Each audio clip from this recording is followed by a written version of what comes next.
एक सुबह सूरज निकला था, नया सा दिन चमक रहा था। नन्हा बच्चा मुस्कुराता, हाथी की पीठ पे जाता। ओ हा हा हा, चल मेरे दोस्त चल मेरे साथ। ओ हा हा हा, चल मेरे दोस्त चल मेरे साथ। रास्ते भर पत्ते लेके परिंदे गीत सुनाते।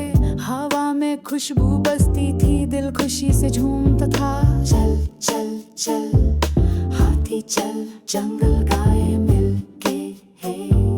हाथी चल जंगल गाए। बच्चा बोला कितना प्यारा ये दिन है सबसे निराला।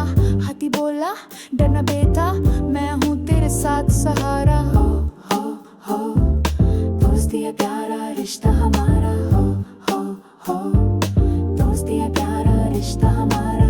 दोनों जाकर दरिया पे रुके, पानी में अक्स छलके। जैसे दो दोस्त आईने में प्यार से हंस के मिलके। चल चल चल पानी गाए हंसी के नगमे ला ए। पानी गाए हंसी के नगमे।